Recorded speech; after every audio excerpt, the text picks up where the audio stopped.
Ladies and gentlemen, please welcome Vice President and Chief Technology Officer, Global Field and Industry, Chris Wolf. All right, how we doing? Pretty good VMworld so far, right? I could tell this morning we just kind of whetted your appetite with demos. You want a little bit more, right? So got some really cool stuff we're gonna get to show you this afternoon as well. So there's definitely a little bit of recurring themes, but we're gonna have a lot of fun this afternoon. We're gonna bring up a couple of different end user organizations, some of your peers. We're gonna talk with them about some of their innovations as well, and really double click on some of the details that you've seen in the keynote so you can get a little bit more precision about how we can start to take some of these technologies and apply them. So if we start to move forward here a little bit,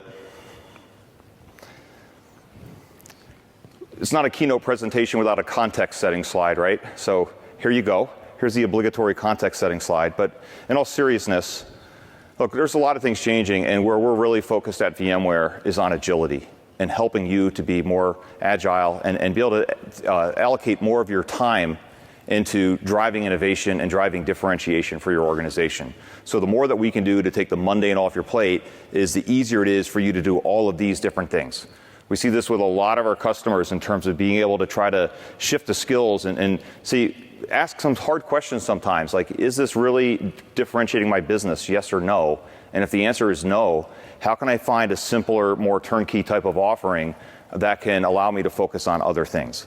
So lots of different examples here. You know, one of my favorites, I'll just share one story with you real quickly here, is with CVS. My neighbor is actually the CFO for a large hospital chain in the Northeast US. And don't talk to him all the time, and maybe this is part of the reason why at this point, but I was at a New Year's party at his house a couple years ago, and he was really, really upset about CVS Minute Clinic. And I was like, well, what's the problem? He's like, well, you know, we used to get all this walk-in traffic, and now we don't get it anymore because of CVS. They've disrupted our business. Good for CVS, right? They were a disruptor that leveraged technology to do that disruption.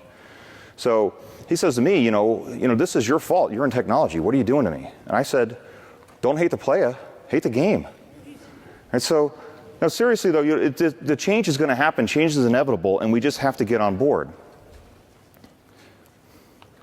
So ultimately, though, and this is a big part of VMware's vision, I know you've heard this quite a bit here this week, it's not just about innovation in the cloud and giving you a lot of flexibility to leverage the cloud, but it's also bringing those technologies down from the cloud to the edge. You know, it's not, as you know, I mean, IT can sometimes swing in a pendulum, and it's not about a pendulum going from one extreme to the other anymore. We think it's going to land somewhere in the middle, where I can get that best of both worlds. And a lot of the work that we're doing and what we're doing with our partners is focusing on, you know, where does it make the best sense to drive each of those different innovations. You know, and think about, why does edge even matter?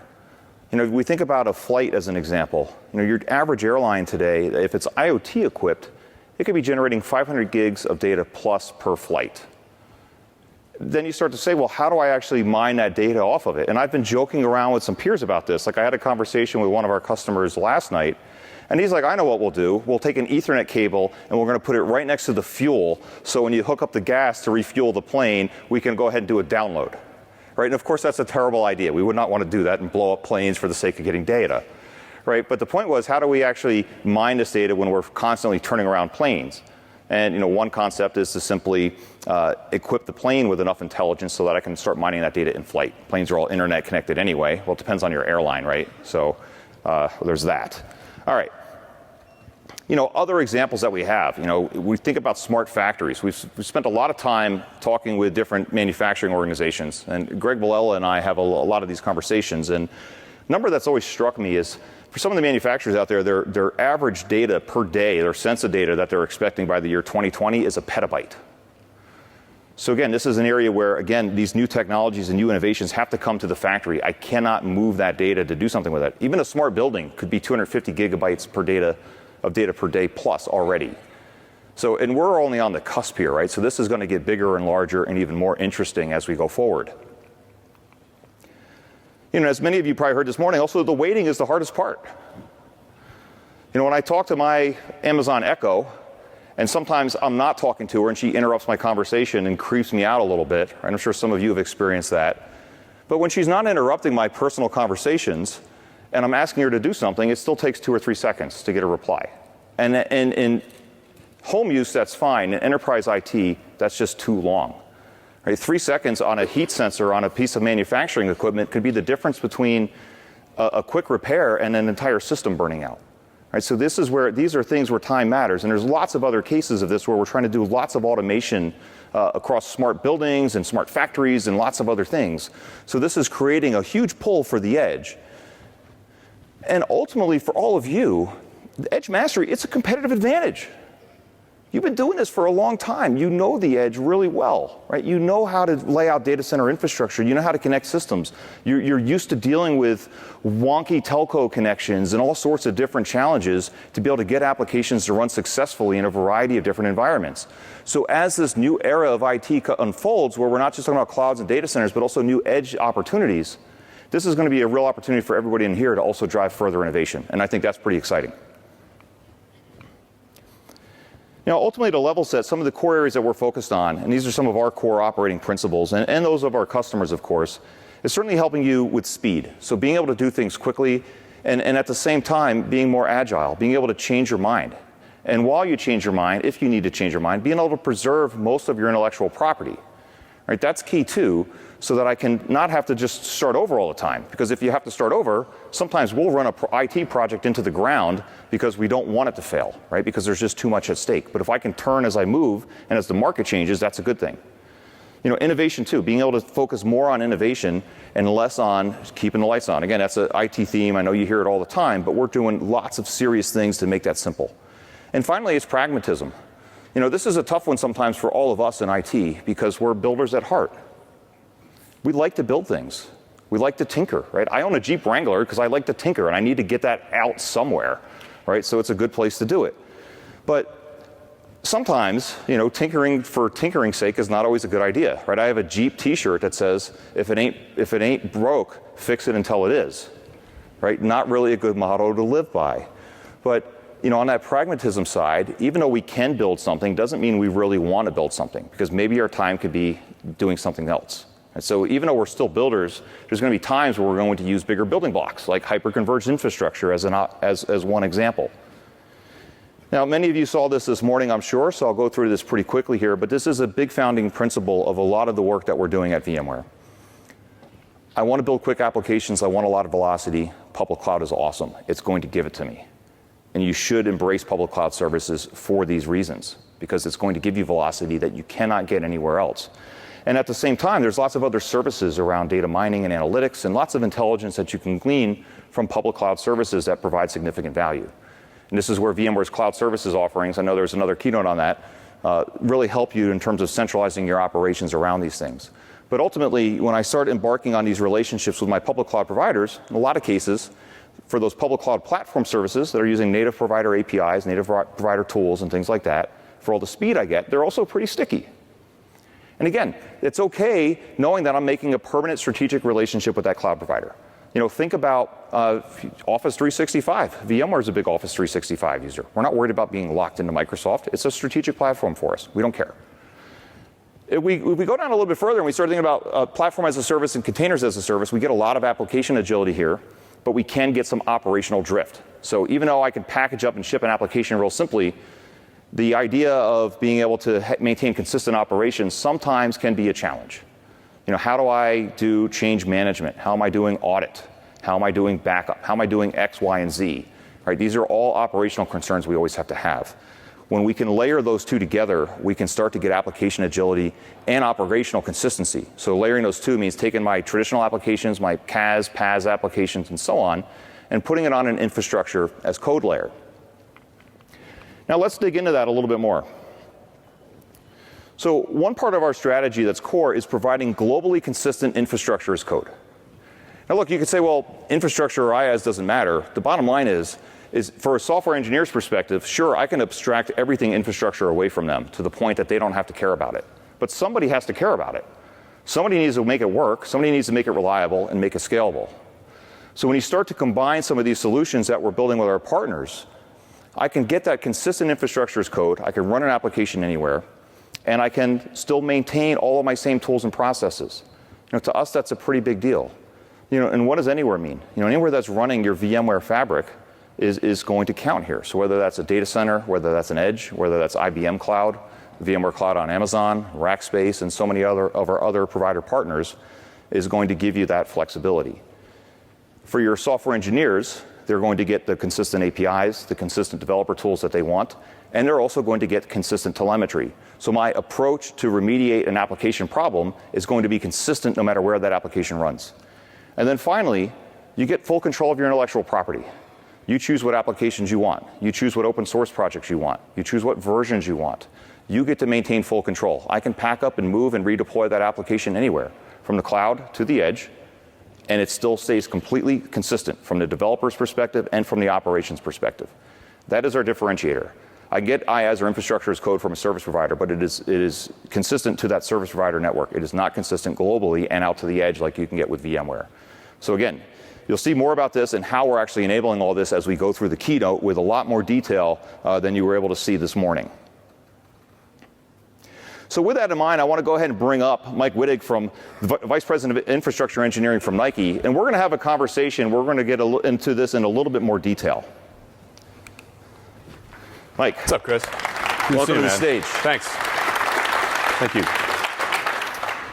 Really excited to have Mike here today. Mike's always been an innovator over at Nike, and for those of you that know me, I have a soft spot for innovators. So I want to talk a little bit about innovation here. I wanted to bring up Nike's global architecture and what you've been doing. So why don't we just start with that high-level view of what you've been able to achieve and where you're at right now. Yeah, sure. So over the last 2 years and change, we've built out a new data center infrastructure footprint that we've placed next to our two main cloud providers. And we see AWS that's referenced here in the two locations that we have in the US, and one in Europe and one in Asia. And we've also got connectivity into Azure as well. And that started with a need to get out of an old data center contract where Nike.com was hosted for a very long time. And to get a chance to do a greenfield data center build was a huge opportunity. So we partnered very closely with VMware, used VMware integrated OpenStack to make certain that everything we were deploying there was infrastructure as code. And we've had huge benefits from that. Not only improved performance of the site itself, but also improved code that our developers release, because they're pre-production environments that used to be very sacred things that lived for a very long time because they were hard to build and then generated a lot of cruft that was difficult to diagnose. We now tear those down when we finish a 2-week development cycle and redeploy them in a couple of hours. And so that's generated not only a smaller footprint in terms of how many pre-production environments we need, but it also allows us to develop better code because there's less junk in there. So getting to that point where we had our primary web property, Nike.com, in these data centers, and then also that connectivity into those other cloud providers allowed us to then more quickly roll out new technologies that would then call back to that existing stack. So that was really the first initial step for us, was to get that new data center footprint set out globally, allow that to be software defined, and now what we're doing is moving into some of the edge locations like our distribution centers. So take that platform that we've spent years mastering, get it into locations that can drive how we get our products to our retail stores, to our wholesale partners, directly to our digital consumers, and then leverage the same tooling and the same expertise to make sure that that runs as smoothly as Nike.com. So let's double click on that one a little bit. So you're able to then take the same type of infrastructure as code to your distribution centers and turn them on. How long did it take you then to technologically enable those distribution centers by applying this model?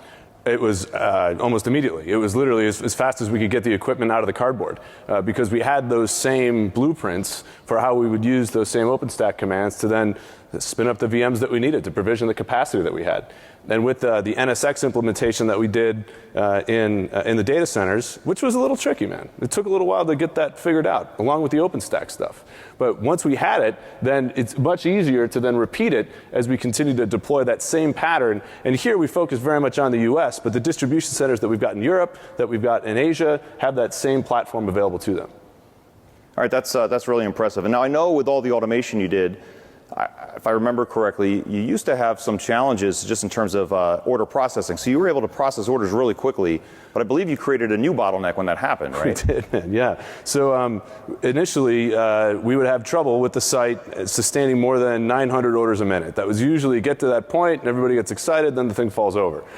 So as we replatformed, we could get up to 2,200, 2,300, 2,400, which was fantastic, and we could sell a lot more stuff more quickly.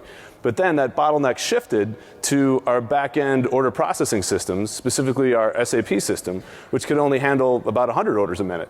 So it was great that we solved that front-end problem, but then we had a problem in the middle. And then literally when we got to the point that we replatformed SAP, and we did that in March, and got that up to the same sort of speed and volume that we could handle with Nike.com, the problem became the trucks.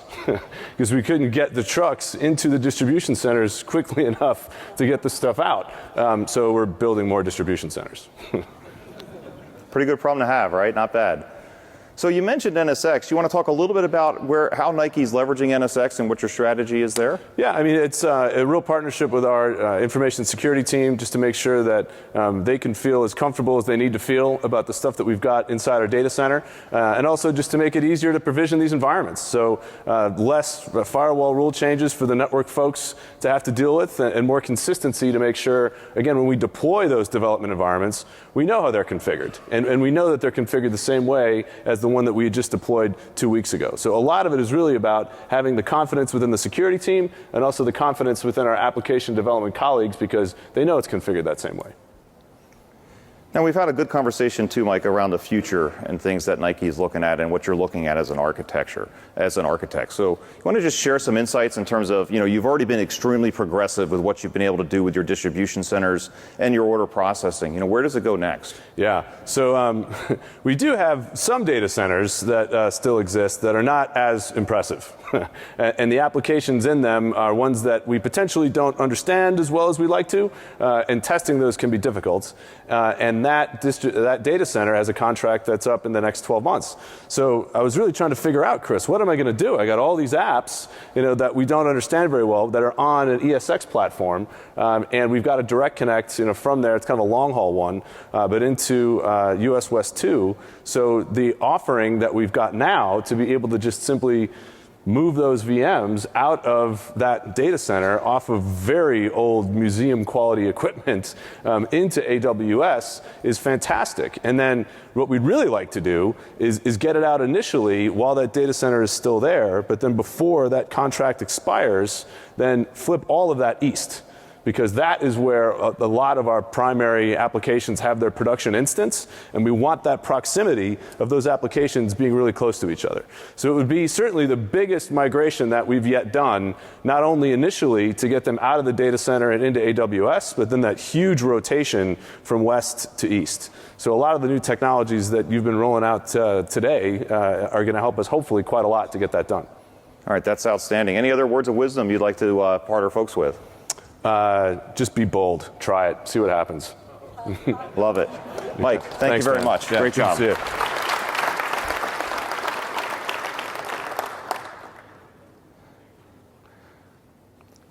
All right, so thinking of being bold, again, I think many of you are very familiar with this VMware vision and where we've been going. And some people have said, your vision doesn't look much different than it did a year ago. And I think that's a good thing.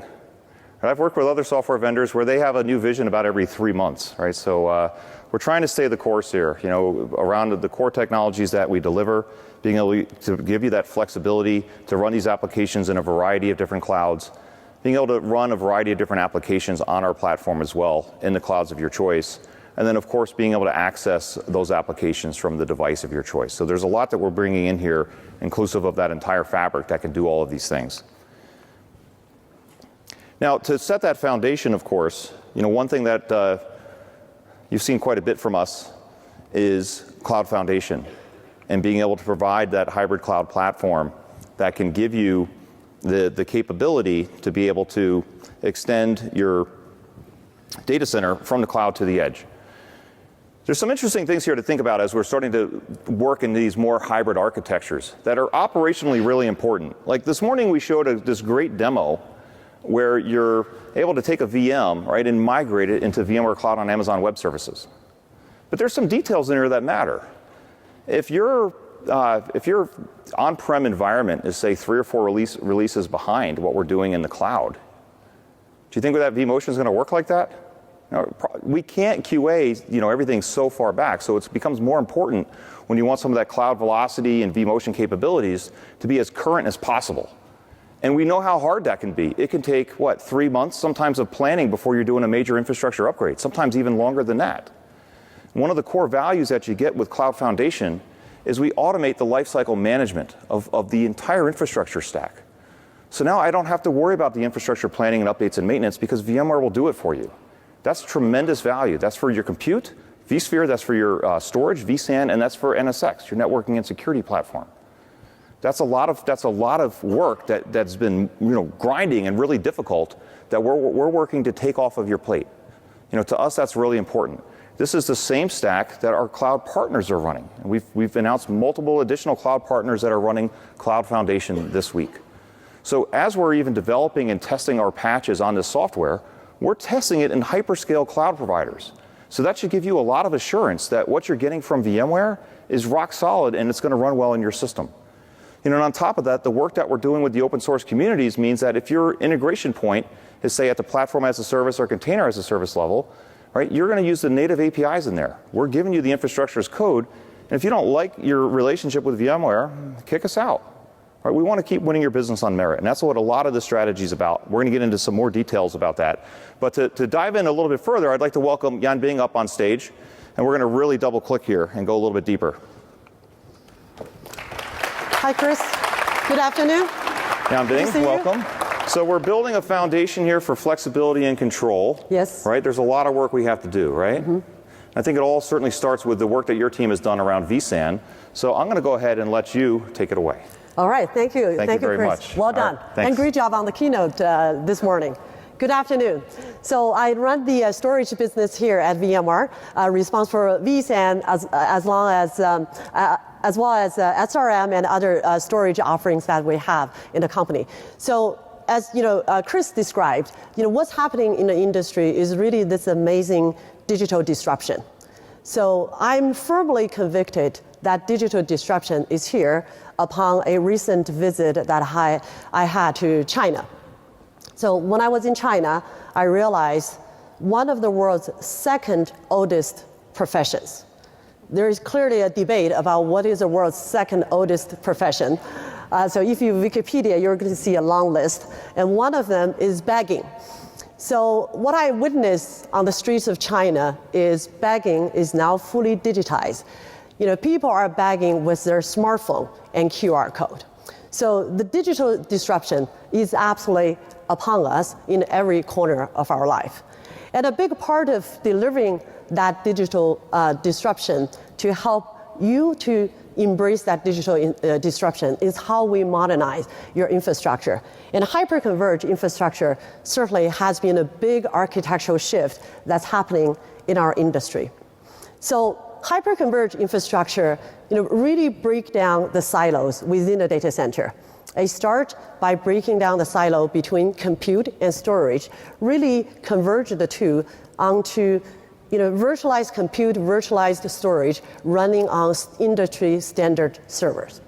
And that's not all. We're also seeing the trend of that extending into virtualized network. And with full levels of integration and automation, that's why you're seeing we talk about Cloud Foundation, how that can deliver the next levels of integration. So the time for HCI is absolutely now. So, we just heard from Mike, he's asking the audience to be bold. For me, about HCI adoption is really just do it. So why the timing is really right at this point? We think about a lot of the new technology that has happened in the history. A lot of the time, technology occur before the timing is right. I was researching what is the earliest smartphone. Does anybody know when the earliest smartphone started? It really surprised me. It actually didn't start in the 2000. It actually started in 1992.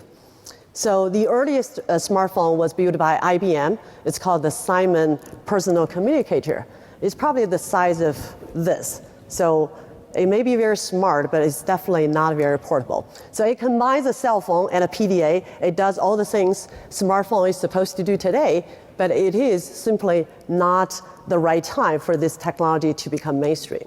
And that's not the case with HCI. So what are the driving factors behind why HCI is now? So let's start with hardware innovations. So even though HCI is a software-defined technology, my view of every software-defined technology actually starts with a hardware innovation. Take an example. 2 years ago, I was at VMworld Barcelona, and this is when Tesla announced their autopilot. So I was so excited, I couldn't wait to go home to upload, to download the software to my car and to experience that autopilot. What turned out to be a big disappointment was my car was 1 generation older, so my hardware actually didn't support the autopilot. So just a simple example, a lot of the software-defined capability is really made possible by hardware innovation. So what's happening around infrastructure? So over the past few years, we've seen Flash becoming tremendously affordable, durable, and available everywhere. We've seen tremendous progress in server technology. With Intel's new Xeon Scalable processor, we're going to see a lot of the major refresh in server technology. So we're also seeing new disruption around storage devices. NVMe, NVDIMM really are pushing the boundary. This is actually the time where hardware is leading the way in innovating for a lot of disruption at the device and hardware level. And the good thing about the software-defined technology is you can take advantage of those on day zero when these hardware technology becomes available. And so those are just the factors, the advance of SSDs, the density increase in servers. These are the factors that really make HCI a very feasible technology today. The other factor is the advancement in software. So VSAN being an industry-leading HCI software, so we just released our 6th edition VSAN 6.6. Certainly our engineer is working very hard on the 7th edition, but don't count that being called 7.7. I know 777 is an incredible lucky number here, but if you look at what we have done on the software side, some of the examples that come with our 6 generations of the product, native security, with native hardware, software-based encryption, you don't have to spend money on drives that does that for you. We've unveiled cloud analytics and predictive maintenance. So this is really how next generation support can be delivered. So to give you a very concrete example of what we're trying to do. So with our cloud analytics, we can take your performance analytics, your health status, your configuration status, and pump that into our analytics cloud so that we can proactively see what's going on in your environment. When we test out this capability, one of our internal SE was doing a demo environment on VSAN. So he was asking a question, hey, I'm seeing some performance issue in my cluster. So the architect who built this capability then had a 4-minute exchange with this SE. So he asked for his vCenter's UUID. He asked him to turn on this feature. Within 4 minutes, this architect was able to identify he has a HCL compliance issue. He has a degradation in some of the performance on a VSAN data store. He's seeing congestion and was able to provide proactive remediation plan for this SE. So these are just examples of work that we're doing in truly making VSAN an enterprise-ready software-defined storage solution. And certainly our ecosystem is coming along very, very nicely. With VSAN running on 16 server vendor platforms with 250 ready nodes, we have a broad hardware ecosystem. But on the software side, you need more richer services on top of VSAN. So we have partners that provide file services, data protection, to really make VSAN a platform solution that you can count on. We're also very excited to look at container partners where we can make VSAN your persistent storage for your next generation application. And certainly cloud partners as well. Today, we have about 300 of VMware's cloud provider partners already building various of their infrastructure as a service with vSAN. So the timing certainly is now. But what about the cost? A lot of you probably are having on top of your mind, what type of investment I need to make. And especially if you're in infrastructure, your budget is probably not increasing. Does anyone have a bigger infrastructure budget than what you had last year? Okay. Some, yeah. So you're thinking, how do I deliver all these new demand on my infrastructure? How do I invest in modernization and innovation? And starting with HCI is actually a great way to do it. So if you think about the root of VMware, we started with server virtualization, and with that, we see amazing cost benefit with high levels of server consolidation. And a lot of you use that cost to fund other type of investment, such as shared storage or other type of application investment. And we're seeing this playing out again with HCI.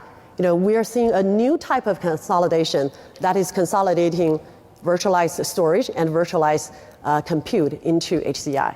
A lot of our customers are using the tremendous cost benefit coming from this new wave of consolidation to fund their next levels of modernization, for example, networking virtualization or automation or application modernization. So this is what I call the next wave of the HCI consolidation funding your SDDC expansion. So with all this talk, how easy it is to adopt a new disruptive technology like HCI. I'm also going to go back to the root of VMware. When the ESX appeared, it's often called the most disruptive technology that can be done in a very non-disruptive way. And with vSAN-based HCI, we see a lot of similarity around that. So this is also a picture of my recent Great Wall visit in China. I realized, yes, you can take the really interesting and exciting hard path to the top of the Great Wall, or you can take this gondola that's the easier path. So I'm going to show you just how easy and how non-disruptive it is to go from your traditional storage solution to a HCI-based solution. So I'm going to go through a simple demo showing I have some of my VMs running on NFX storage, and I'm going to move that to a vSAN-based HCI environment.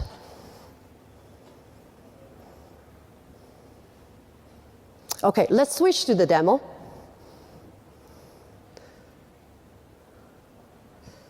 So here's your familiar vSphere user interface. With my application Business Intelligence, I have 8 virtual machines running in it. I'm going to select all of them, and my goal is to move them from my NFS cluster into my newly built vSAN cluster. So I select Migrate, and I'm going to see a whole set of steps that allow me to do this migration. Now let me see the select the migration type. I would like to migrate both my compute and my storage. And now let me select a compute destination. So once I move my VMs to the destination, DRS will kick in to balance all my VMs into the cluster. So let me also select my storage policy. So I'm going to, for the sake of simplicity, I will choose the default storage policy. And I'm going to select my network, and then my vMotion priority.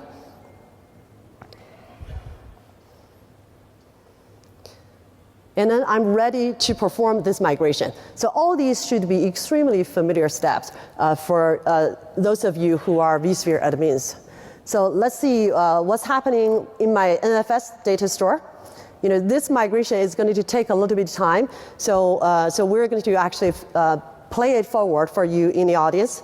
So I can still see, my vSAN data store is empty, but upon refresh, I'm going to see the 8 VMs have successfully migrated from my NFS data store now to vSAN. And so that is a very, very simple process. Setting up the vSAN cluster and a simple migration from your existing environment to the new vSAN cluster. This was actually so easy. I was practicing my talk at my home, and I asked my kids to click through this for me. And they know I'm working on this vSAN thing at VMware, but they were able to take this through for me. So it is time to just do it. Let's switch back to the slides. So what's happening in our customer base? Pat announced on stage that vSAN has hit a major customer adoption milestone with 10,000 customers. And this is a number from a few weeks ago. We're adding 100 customers, more than 100 customers every week. And as you can see, we have customers large and small already have been successfully running vSAN. Let me talk about a couple of examples. Let me start with Fox. So if you're a TV network, what is the most important day for you in a year from a revenue-wise? For Fox, it's actually Super Bowl. They are a network that not only hosts Super Bowl, but also World Series, World Cup, lots of amazing sports events. So in order to serve the ads successfully for their most important revenue day of the year, the Super Bowl day, they actually turned to vSAN. So they redid their data center, their infrastructure. So they did a lot of consolidation. They also broke down the silo of storage, compute, and networking and turned it into a unified software-defined data center. So what they ended up is 3 data centers, LA, Las Vegas, and Texas, running vSAN vSphere. They use NSX for security and networking. They also use SRM for high availability among those sites. So the result of this is a highly resilient and highly available and highly performing outcome that can serve to the demand of what Super Bowl is demanding on them. Another example I would like to provide is Airbus. So Chris had an image of a plane. So he's talking about how much data that a plane can generate. And an Airbus A380 is not a typical plane. It's the largest plane that is commercially available. And I was flying on an Airbus 380 offered by a Lufthansa airline. And both are vSAN customers. So I was truly feeling I was flying with vSAN. So take this Airbus example. They have 300,000 sensors on the plane looking at all kinds of analytics. So these analytics will be fed into a big data analytics engine that's running on top of vSAN.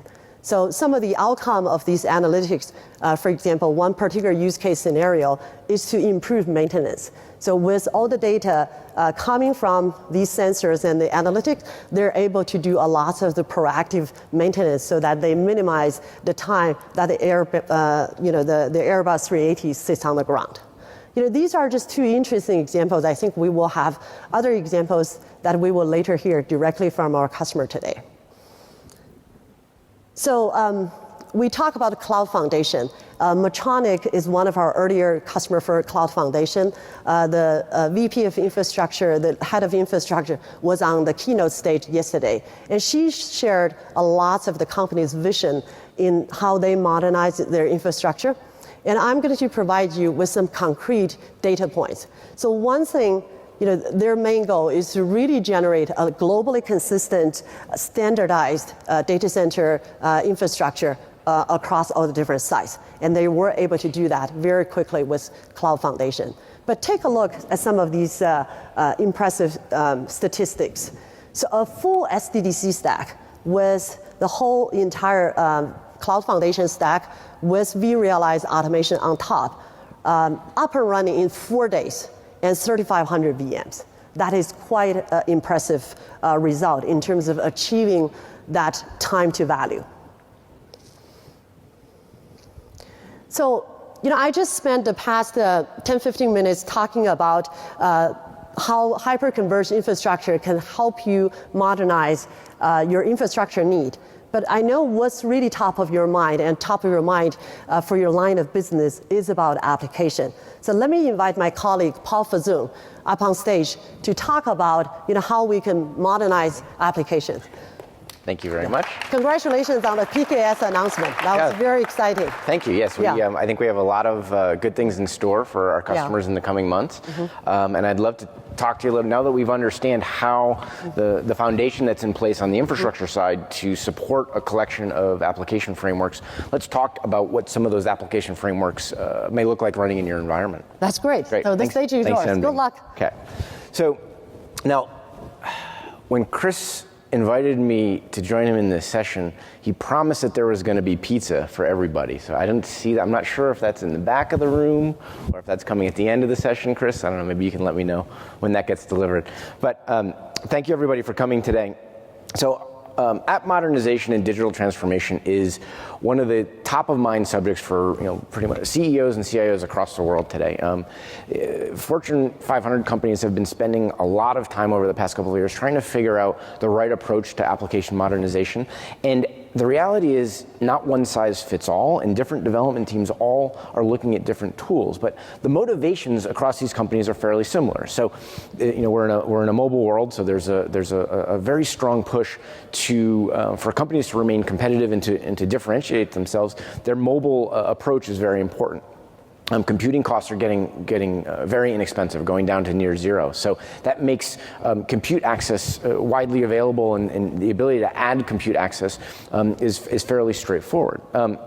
Companies are thinking about their applications and operating them on a global level with some, internationalization and localization capabilities. But they're operating these applications and the infrastructure supporting them on a global scale. And as we saw from the last two sessions from Chris and Yanbing, the edge devices, sensors at the edge, are starting to play a bigger and bigger part of app modernization efforts, and the ability to tap into those sensors and the information that they're throwing off real time to inform what your applications may be presenting to your customers, your users, is very important. So, this shift is really kind of driven on two fronts. So it's driven on the business side, but then on the technology side, you've got developers who are wanting to leverage new technologies to move faster and to make the cost of not just building but supporting their applications come down. Right? On the operator side, you have infrastructure teams who they do want to help their developers move faster, but they're struggling with the speed of change in the ecosystem that is supporting developers. And so their goals are true, right? You want to provide a better level of service at a decreased cost point, but the challenges are many. And let's want to look a little bit at some of those challenges. So our goal here is to bring developers and operators more closely together, and looking at container technologies. We think there's a lot of benefits that they offer, but there are a lot of challenges we've got to consider. So let's look at the benefits first. From a developer perspective, spinning up a container and putting application logic in a container is very straightforward, simple to understand. They can do it on their laptop. But just because they can do it on their laptop doesn't mean it's easy to take into a production environment. When you take into consideration all the networking, security, compliance, and operational challenges that exist in an enterprise or a service provider organization around running modern applications. They're very lightweight, so they take a big chunk of the operating system overhead out of the equation, right? So that's a benefit. And they're portable. So if you stay true to the application development framework you're programming to, if that application development framework, such as CLOUD FOUNDRY, is running in another cloud, you should be able to pick your application up and move it over to that other CLOUD FOUNDRY instance. So that's one of the benefits of one of the other benefits of containers. The challenges are many, and it's not limited to challenges on the developer side or the IT side. It's a mix of both. The ecosystem is evolving very, very rapidly, right? And it's constantly introducing new features and capabilities, and the API structures are changing very rapidly, so it makes it hard to standardize around a specific offering. There's still a very large hole in many of the frameworks around operational readiness, right? So day one, getting up and running and deploying your first application from a container perspective may be straightforward, but then thinking about how this stitches into your day two operational practices from the IT side of the house, the operations side of the house, is very challenging. Actually, if you listen to a lot of the evangelists in the developer communities, they actually bemoan the fact that there's so many operational problems that are yet to be solved. And so this is an area where VMware has been really focused on helping to address these problems. And that plays into the operational tools that are lacking in these environments today. And then finally, there's a shortage of skill set and talent out there that understand and can support these technologies. So we're finding that more and more there are opportunities for infrastructure operators, infrastructure architects, infrastructure administrators to learn a new set of skills and become the platform operators that support the needs of the development teams pretty pervasively. And so we'll talk a little bit about that. The use cases we're seeing for containers there's a lot of them, but a lot of times when we see customers go down the path to investigate container technology, they start without a use case in mind. They start with, this thing sounds like cool technology, let me go learn it and figure out what I can do with it.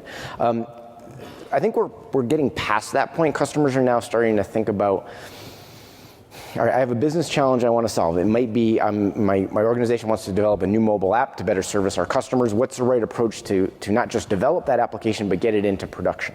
The second on the slide here is around repackaging. So I've got a traditional application in my environment. I'm interested in leveraging some of the modern patching and update mechanisms that are common in containers. I want to get, maybe it's an Apache web server. I want to take the operating system logic out of the equation. I don't really need to have a full-blown operating system under that Apache web server anymore.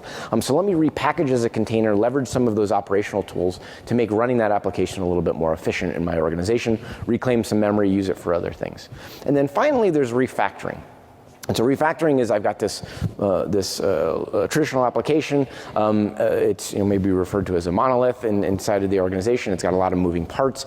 How do we take a look into that application, break it apart, think about what all the modules are, think about which of those modules do need to be changed. Mike from Nike was talking about one of their applications and where they were realizing where there were bottlenecks. Usually you target one of those bottlenecks when you first refactor. And so we see customers, different organizations, different development teams, and in some cases with the repackaging IT teams directly, targeting these as kind of business-driven use cases for the use of containers in enterprise organizations today. And so with that, I wanted to bring up James Waters from Pivotal. VMware and Pivotal have been working together for many years. Pivotal actually came out of VMware back in 2012. Pivotal's great. James, welcome. Hey, thanks. Great to be here. James is the Senior Vice President of Products and Product Strategy and Business Development at Pivotal. James and I have been working closely together for about a year now, trying to figure out how to bring the developer world and the IT world closer together. And I think we were both convinced pretty early on that we could do this through the right products and the right training, but we needed to help our, kind of think through this and actually help our engineering teams figure out how to build those products and bring it together.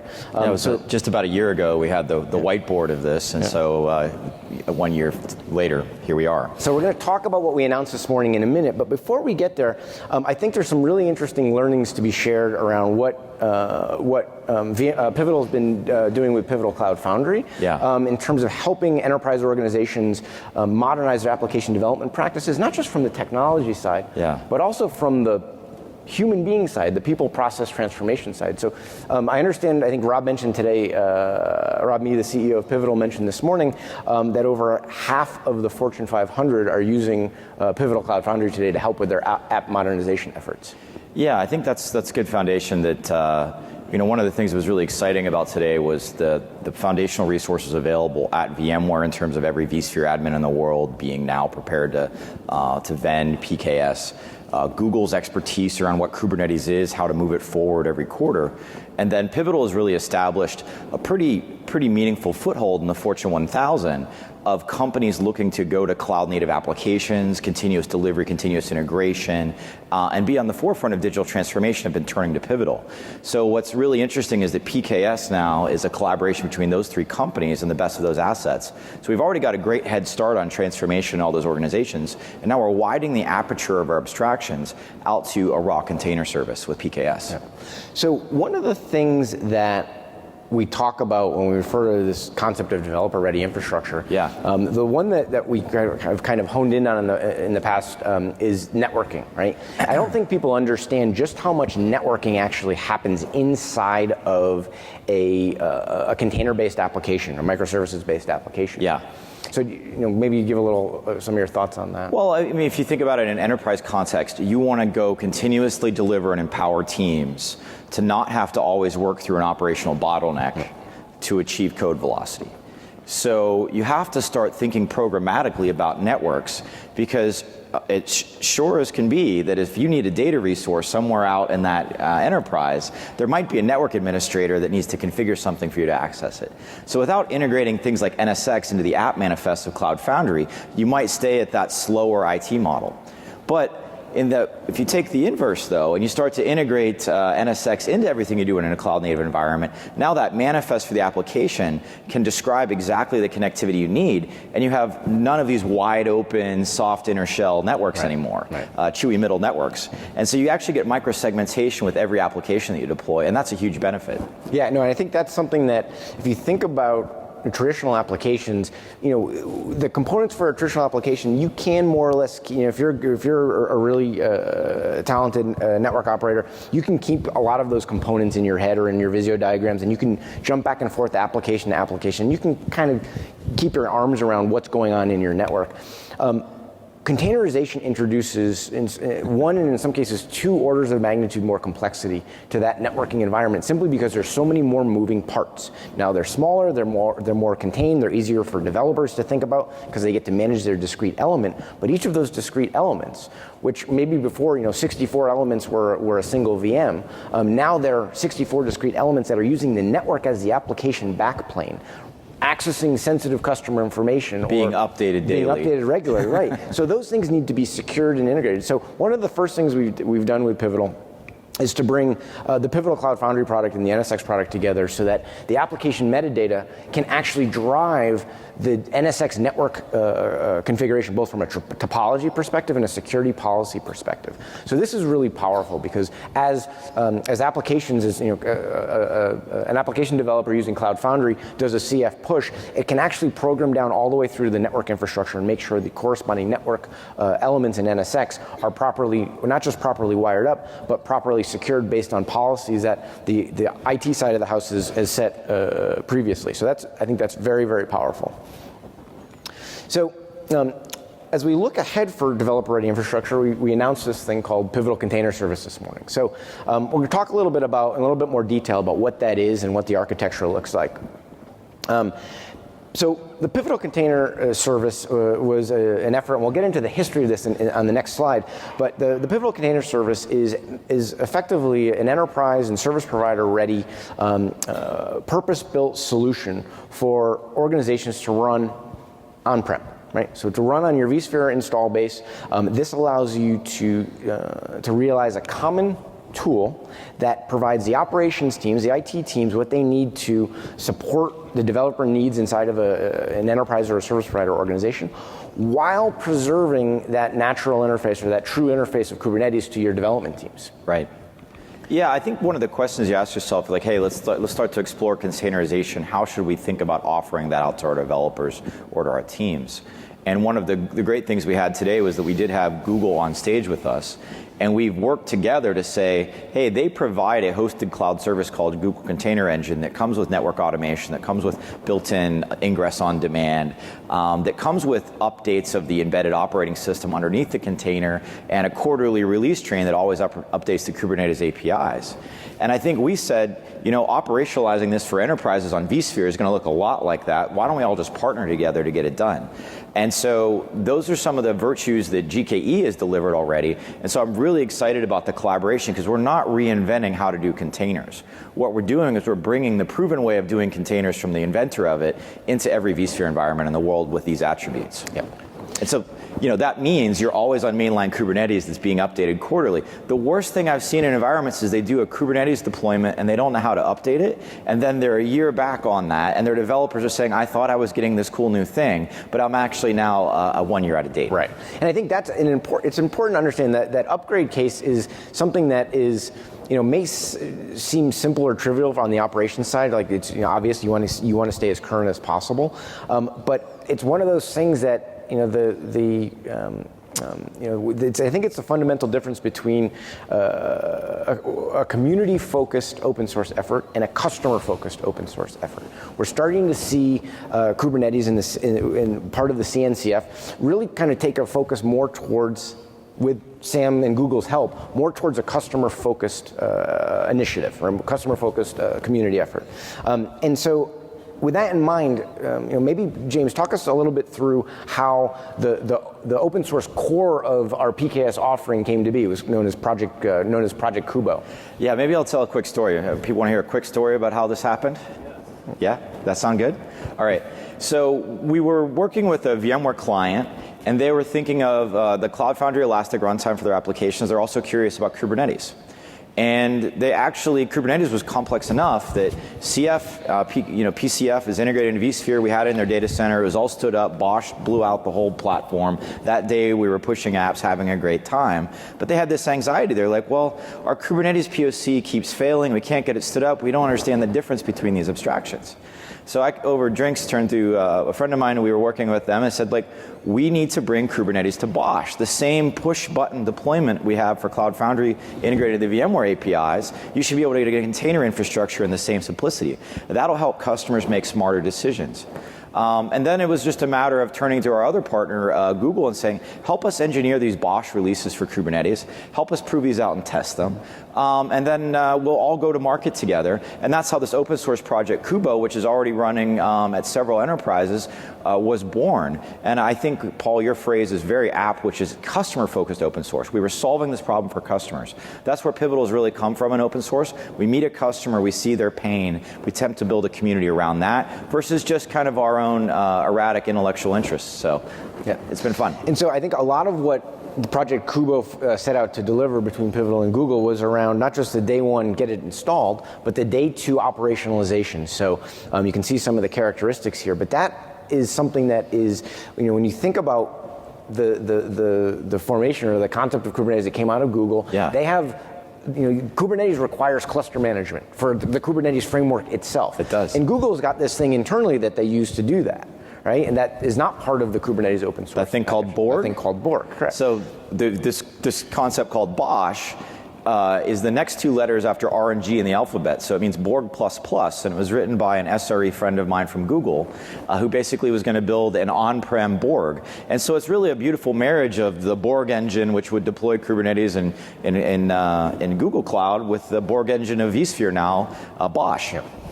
So this spring, Google and Pivotal donated the project to the Cloud Foundry Foundation. So KUBO is under the care of the Cloud Foundry Foundation today. And VMware has gotten involved in this project over the last 6 months, both through engineering and support of the open source program and through our work with Pivotal to, you know, put a fair amount of resources around this to deliver the PKS product offering. And from kind of a quick snapshot of the architecture of that, there's quite a bit in here, right? So Pivotal Container Service obviously includes the Kubernetes distribution, which stays current with mainline, running on Bosch for the cluster management. It also includes NSX for container level, pod level networking and security. It includes an enterprise and service provider ready container registry based on the Harbor open source program. So this allows not just the ability to store container images, but it also has vulnerability scanning and the ability to apply enterprise level security controls so that you can have some safeguards around what container images your development teams can use and where they can use them, right? So that's, I think, a very powerful piece of this that didn't come out this morning. And then finally is the service broker. So Jim, do you want to talk a little bit about the service broker and what that does? Yeah, I think when you think about these modern cloud abstractions like app as a service, containers as a service, function as a service, you still need a metadata control plane that allows you to bind them to each other and to share credentials and keep track of who's allowed to talk to what. And you can even tie those service brokers back into NSX over time to say, oh, now that I'm binding to this, allow me to network into it. It's a very exciting concept. But one of the things we're doing with PKS is we're saying, if you want to bind to Google's machine learning, for instance, to an application running in PKS, that's an out-of-the-box supported feature maintained and open sourced by Google. So this Open Service Broker API really allows you to stitch together the fabric of your cloud-native platform. And so PKS is not only deeply integrated with vSphere. There's, for those of you who are following on the Kubernetes community, there's a vSphere cloud provider for Kubernetes that that surfaces the persistent data storage capabilities of vSAN, for instance.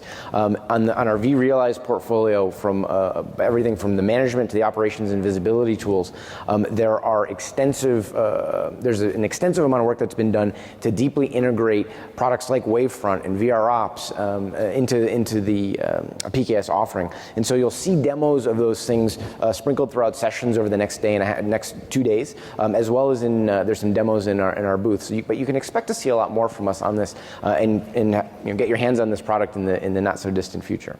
So. Great, thank you. Just wait till you apply a Kubernetes update to your developers, then they're using it. They don't even know that the whole thing's being updated. It's one of my favorite Bosch demos is watch a platform get updated while people are using it. And so that's something that most enterprises today don't have the courage or the ability to do. So that I think is a big step forward. It's very exciting. We work with, just a quick story on it, we work with the largest bank, financial services organization in the world, and every Thursday they give a talk. They rebuild their entire platform during daylight hours. So it really is a proven technology. So, and the final note on this, open source in the community efforts that are responsible for the care and feeding of these projects are a very important part of these solutions, both on the Cloud Foundry side through the Cloud Foundry Foundation, as well as for Kubernetes, which is housed by the Cloud Native Computing Foundation. Both are part of the Linux Foundation. So Pat and Rob announced this on stage this morning, but both VMware and Pivotal are now both members of the CNCF at the Platinum level, which means we're both have a broader responsibility to help with the stewardship and the care and feeding of the open source programs associated with the CNCF, but also are making pretty significant contributions to projects across both the CFF and the CNCF. So we're excited to be joining and supporting those community efforts around open source. Yeah, I would just say it's awesome to see the kind of consolidation of the two biggest cloud native foundations and projects out there, Kubernetes and Cloud Foundry, kind of coming together to make developers' lives and operators' lives easier. Yeah, great. James, thank you very much. Appreciate you joining. And so in closing my section, and before I turn it over to Purnima, I wanted to just reiterate this point. Our goal here is to deliver tools that allow developers and operators and IT operators to come closer together, to work more in harmony with one another versus working at odds with one another. We think if we can deliver those tools with the native interfaces and the operations capabilities that both sides are looking for, that we can help organizations move much more quickly, and that's really what PKS is focused at. And so with that, I want to turn it over to my colleague, Purnima Padmanabhan, who can talk to you about some of the management and operational capabilities we are bringing to solutions like PKS and the rest of the VMware portfolio. So, thank you. Thank you.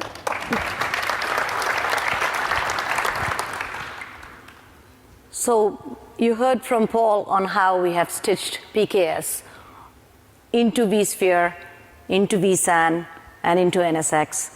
I'll also talk a little bit more now how we have taken PKS further and stitched into the entire operational stack, whether it is VROPS and Wavefront, but also the automation piece around catalog, pipeline, and IaaS. But first,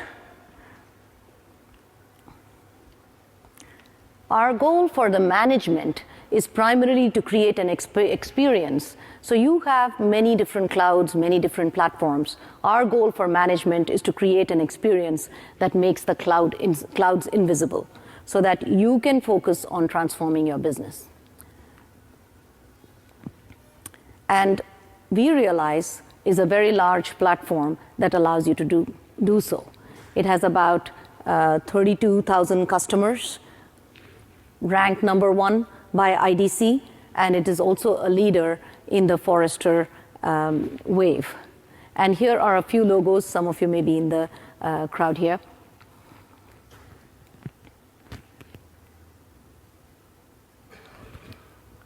So the primary goal for the vRealize platform is to solve the complex problems around management.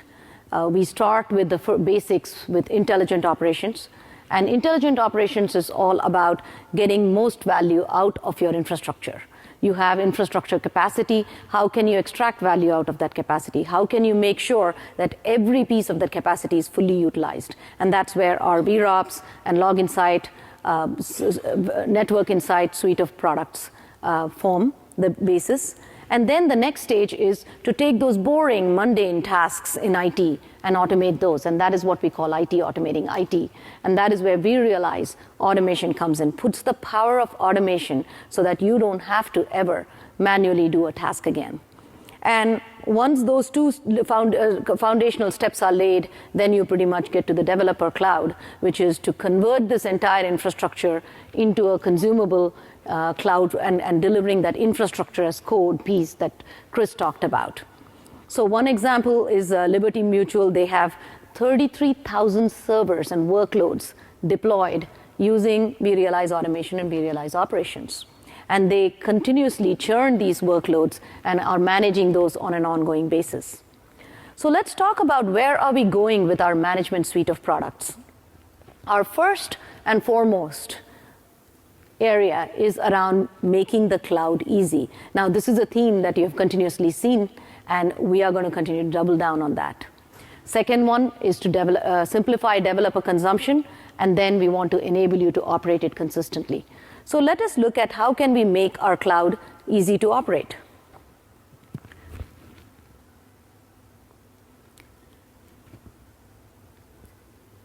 So the first piece that we focused on, and this is a narrative that you saw with vCloud Foundation also, is we have taken the entire suite of vRealize products and made the lifecycle management of it very easy. Whether it is install, patch, upgrade, all of it is completely wizard-driven, and vRealize Lifecycle Manager was just announced. So whether you have 8 installations of VRA that are across different environments, you can make sure there is complete software consistency across all of them. You can ensure that your blueprints and your code and your workflow are all consistently managed across all of them. The second area of investment for us is around giving out-of-the-box value.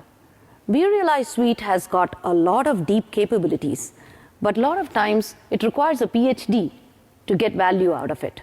So over the last year, we have spent curating the common workflows, the common metrics, and we are providing it out of the box.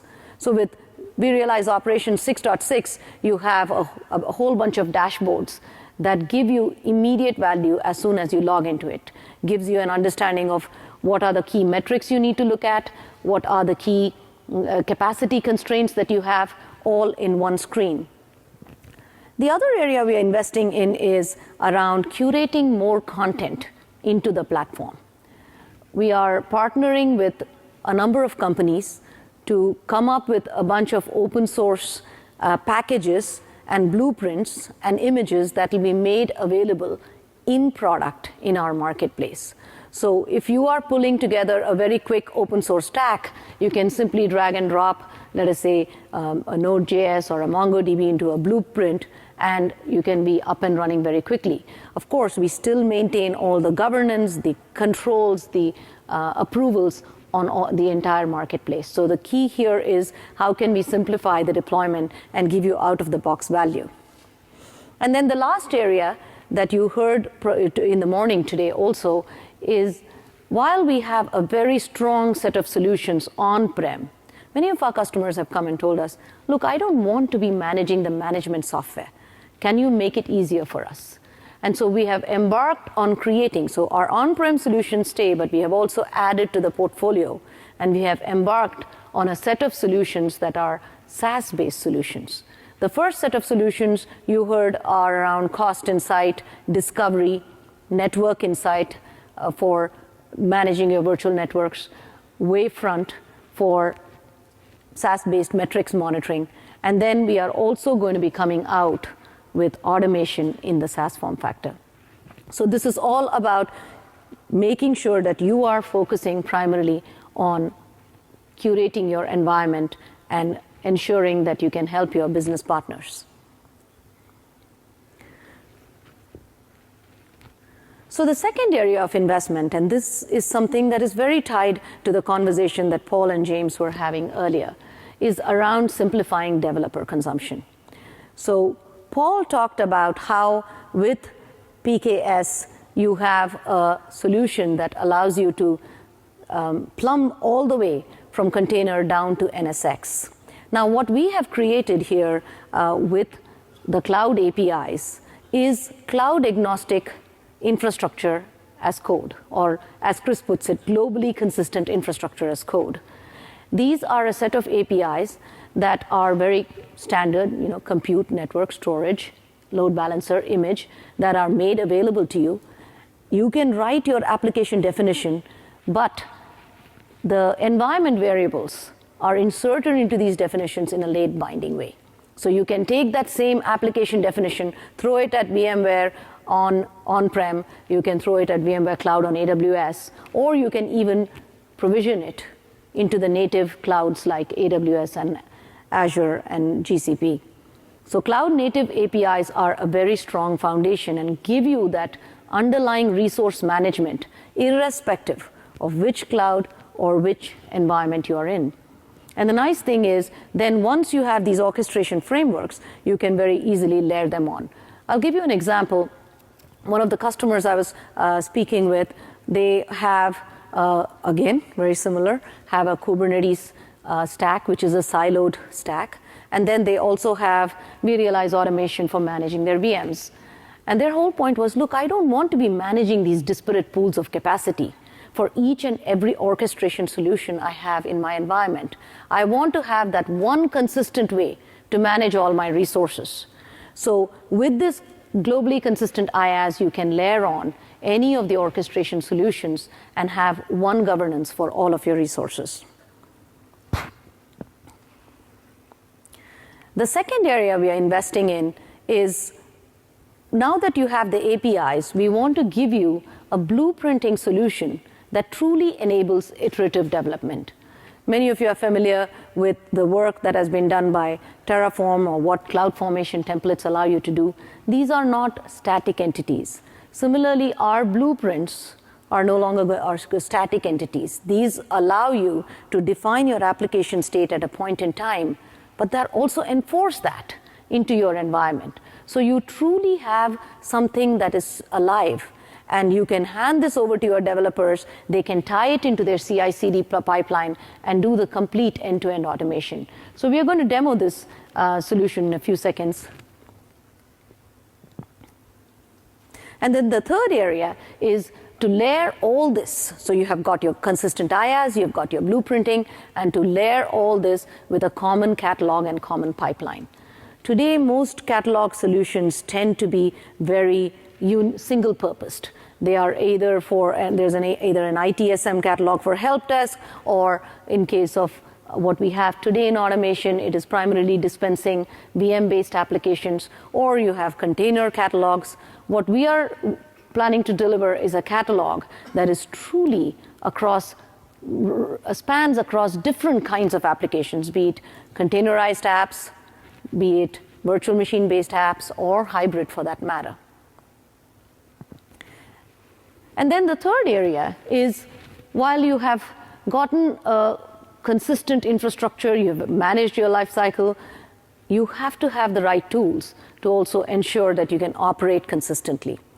And this is where we have made a lot of investment in tying automation and operations closely. You cannot have a cloud without closed loop management. I was just having a conversation with a customer earlier. If you want to take, let us say, something as simple as an auto-scaling decision, how would you take that without understanding the underlying operational characteristics? And that is why we are tying our vRealize automation and vRealize operations very closely together. So if you, for example, want to be able to instrument your application to say, based on certain performance triggers, the application should scale, it becomes very easy because you have the operational metrics available into your automation systems. We are also ensuring that things like workload placement, efficient utilization of your infrastructure are all taken into account when the placement of a VM or placement of any workload happens.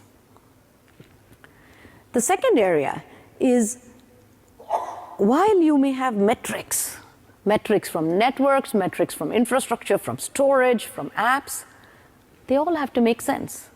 And that is where we have Wavefront by VMware. Wavefront allows us to pool in metrics from the entire infrastructure, but also add metrics from your app. I'm talking about custom app metrics that you can instrument into your product, and then correlate across the entire set. You saw an example of troubleshooting that we did in the morning, which is right all the way from a key performance metric like orders per second, you were able to get down to the very specific root cause of which app server and what was the problem. And then the last area for us is around app intelligence. And when I say app intelligence, it's all the way, it's at multiple levels. It is being able to have the business app intelligence that I talked about. It is also being able to have out-of-the-box knowledge about standard apps, be it packaged apps or commonly available apps built into the product. The management packs that you're familiar with, VDOPS, we are going to continue to expand that, as well as adding more capabilities within Wavefront. Other area of app intelligence is being able to go into a brownfield environment and look at the tags and network flows and be able to discover the applications in your environment so that you can use that to truly make decisions such as capacity planning decisions or automation decisions. So with that, those are the kind of primary areas of investment for us. We want to make sure you're able to automate easily and you're able to operate consistently. So let us go switch into a demo to showcase how all this comes together. So can we switch the demo up here? So right here in the automation console, you can see a catalog. This catalog, again, as I mentioned, has got different kinds of applications. You've got a media server backend, that's a virtual machine-based app. You've got a media server frontend, that's a containerized environment. And then you have the media server pipeline, which is actually our CD pipeline. So let us go and click into our blueprints to see how our blueprints look like. You have, let us pick our streaming app. And you can see the visual representation of the application. It's very easy. Here you have a media server, you have a transcoder, but you also have the YAML file. Again, I have to point at Chris and say that again. This is infrastructure as code and globally consistent infrastructure as code. So with this YAML file, since we are going to go focus more on the developer use case, why don't we switch into the editor? Right here, I can see the YAML file in the editor. I can very easily add my compute, network, storage, configure properties. Earlier, I think Paul had talked about making sure networks are dynamic. That's exactly what it is here. The network properties are defined in this YAML file, but the network doesn't have to exist. It is provisioned on the fly when the application is provisioned. And automatically, you make sure you have got the right policies, right microsegmentation, traveling with the app wherever it goes. Now that I like this YAML file, I'm going to see how it would perform. So in my dev environment, I do a plan, which immediately gives me what that app would do, what components it will add and delete. And then I go ahead and apply in my dev environment to see how it would work. So right here, it's executing against that YAML file and making the changes to my dev environment. So this is the concept of idempotency that is built into this infrastructure as code. Now that it looks good, I'm going to go ahead and say commit this code and kick off a build process. So we are leveraging Jenkins here for our build process, and as soon as the Jenkins build is done, it will trigger our code deployment pipeline. So here's a cooking show right now, since we can't really do an entire code deployment pipeline. The pipeline has already progressed, so you can see in an execution stage that we have finished the configuration of our, we are going to deploy a canary release, and you can see the configuration of the canary release has already been done, and right now it's deploying the canary release. And the last stage after the deployment of canary release, an automatic change is made to the load balancer configuration to redirect about 5% of the traffic to this canary release so that we can test how it looks like in a production environment. The other interesting thing is you can look at this whole section called the cutover. What it does is once the canary release is deployed, we measure the performance characteristics of that release dynamically. And in case something goes wrong, we will automatically roll back and reconfigure the load balancer to go back to the production environment. So let's take a look at the execution of the pipeline and see how the backend is being deployed. Right here on the backend, the YAML file that I talked about and the manifest that it had is being deployed using this workflow. And if you look at the front end, which is being driven by Pivotal Container Service, you can see that we've already procured a cluster for media serving front end. And if you click into the media streaming front end, you can see all the standard Kubernetes constructs laid out there as the front end has been deployed. Now that the app is deployed, let us switch into Wavefront to see how the app is performing. So you can see up there that 12.0 was our first version, and 12.05 is the canary release. Now, around 9 o'clock is when we deployed the canary release and switched the traffic. We sent 5% of the traffic to the canary release. But around the same time, if you can look at the bit rate, it spikes up. And it stays up until about 9:20 when it crashes. Now, about the same time, you can see that the buffer fill has also spiked up and the latency has spiked up. Now, the latency spike sets a trigger off for us, which causes the canary deployment to roll back. And so around 9:20, you can see a rollback of the app has happened. And if you go back up to the traffic split at 9:20, we have brought the traffic down to the canary release to 0, and the production is back to 100. So all this was being instrumented with a combination of our code stream, code deployment app, our catalog with the PKS environment, as well as our Wavefront environment. You can have a completely automated infrastructure. So if we can switch back to the slides, please. Okay, looks like we're on the slides. What we have shown here is with a consistent IaaS layer, it's an API surface, but also it gives you the ability to have iterative blueprinting technology on top of it. And it is across all clouds. Then on top of it, we are bringing the core automation constructs that allow you to manage your SDDC infrastructure, curate that SDDC infrastructure, and offer a cloud-like interface to your developers, as well as provide the right capabilities around operations to deliver and manage your applications on an ongoing basis. So with that, Chris, I'd like you to come back up. Golf clap. How was that? All right. Outstanding.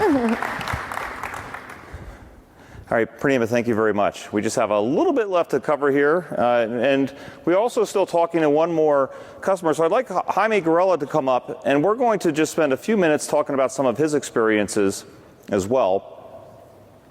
Jaime, welcome to the stage. Thank you for having me. Thank you very much. Thank you. So let's see. Herbalife, you guys have a pretty big, pretty large dynamic environment. I think you guys are probably quite a bit larger than a lot of folks would assume. So why don't you just start by sharing some of that information? Sure. So Herbalife, we're a global company. We're in 85 countries. We have 8 data centers across the world. We started leveraging vSAN. We are mostly an HP shop, but we definitely took advantage of vSAN in our environment. So we had a strategic initiative to start collapsing some of our data centers and move some of them around the country. We decided to move one in particular, which was Los Angeles, from Los Angeles over to Winston-Salem, and our production data center from Colorado Springs to Salt Lake City. So we got the privilege to do a greenfield on it. We definitely took a look at all the technologies that were out there. One of the primary initiatives was to collapse. So we started looking at different technologies, Nutanix, VxRail, and so we finally decided to do a particular proof of concept on a particular technology, which was in this case HP. And so we set up the POC. We got great results. We presented the metrics from those tests to our management, and they took a look at it, said, "Okay, go for it."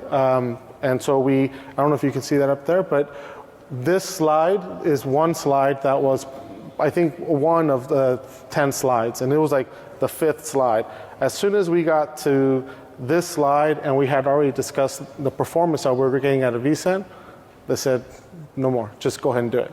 So that was great. We've gotten great results, such good results that we started deploying vSAN across the globe, in essence. One in particular is going to be VDI. We've already moved a large environment of VDI to vSAN. We have our telecom on vSAN. We're moving a lot of our distribution centers over to vSAN, and anything that is back office, or if we wanted to shrink, we can definitely leverage vSAN. So you're moving quite a bit to vSAN. Absolutely. How quickly did this happen? I mean, it seems, what was that operational moment where you're like, wow, this is it, we got the confidence, let's just start putting more and more on here? How long did that take? It took about a week and a half, to be honest with you. And it was really good too, because when we started deploying the vSAN, we were skeptical, right? We couldn't believe that it would give such great results as it did. So we set it up, a proof of concept. We tried breaking it. We tried to figure out a way that we can bring it to its knees. We did outstanding on the IOPS. We got outstanding on the CPU overhead. So once we did that, and we actually demonstrated that we can consume the majority of the workload that was part of our legacy infrastructure, it just became a no-brainer. Oh, that's really impressive. So you started with VDI. How big was that VDI environment? So VDI environment, we're across the globe. Right. So we have our primary infrastructure in Salt Lake City and our DR infrastructure in Winston-Salem. But we also have some presence in China, Shanghai, Hong Kong, and VMware. So I would say we have about 3,000 VMs, and I believe we're right now 2,000 VDI, but we're slating ourselves to go up to 8,000 VDI. The majority of anything that's going to be critical is going to go into VMware. Outstanding. All right, that sounds excellent. So it's been just a tremendously positive experience so far with vSAN. Absolutely. So we talked about vSAN. You guys are doing a lot of innovation. What else do you want to share with the group out here? So, we wanted to start rolling ourselves out to what we consider the data center 2.0, right? So vSAN was a critical point for us. vSphere was our first critical point, then vSAN. And so now we're looking at security, right? Security has become a big piece for Herbalife. Sure. Controlling the data that's out there, still maintaining the same quality of service that we provide to our call centers and our customers, which is the server users. But yet we didn't want to give up any performance or anything like that. But we did need to condense, right? We wanted to cut down on our operational costs in respect of power, cooling, data center real estate. So vSAN was a particular use case where it just worked out perfect for us. So I challenge anybody, give it a vSAN a shot and see if you can break it. It's hard. It's hard to break. All right, that's great. Yan Bing is quoting you on Twitter as we speak right now, I think. So that's perfect. What I like too is you've been talking about data center modernization, and it's clear that you've taken a very pragmatic, iterative approach. And rather than throwing software-defined everything at your team, right, you started with vSAN, so now you're starting to move to NSX and other things. Can you just talk a little bit about organizationally what how that experience has been? When you have vSAN, you have something that you're able to provision quickly, right?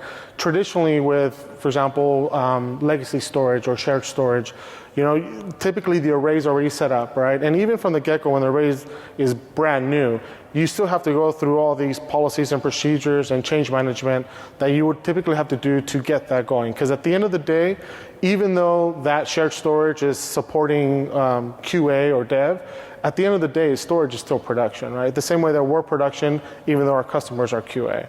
So one nice thing about vSAN is we're able to deploy it in such a short amount of time because we don't have any dependencies on other groups, right? We have our own network, we have our own storage, so we can roll out as quickly as we can. And one particular case is, for example, our VDI. So when we first started with VDI, we had only one cluster, right? And so it did really well, right? We were averaging about, I would say, 4 VMs per core on that. So when we actually decided, okay, this is the route that we're going to go with in respect of VDIs, the vSAN, we actually ordered additional clusters for that environment. And by the time that we received the servers in the box to the time that they were actually in workloads was like 6 days. 6 days, and it was already having live workload. So it's a really quick turnaround time. It's really nice in performance. It's resilient. So it's been, for me and for us, an easy transition. Well, that's great to hear. That's a really good transformational story. I know we've covered a lot. Jaime, really appreciate the insights. Pleasure. Thank you very much. Thank you for having me. Okay, I know I stand between you and your evening festivities. So let's just go ahead and just kind of talk about some of the things that we've seen here. Again, our vision is giving you flexibility and control. Right? So flexibility for your software engineers, flexibility for where you want to run workloads, and also that consistent control for your applications and services.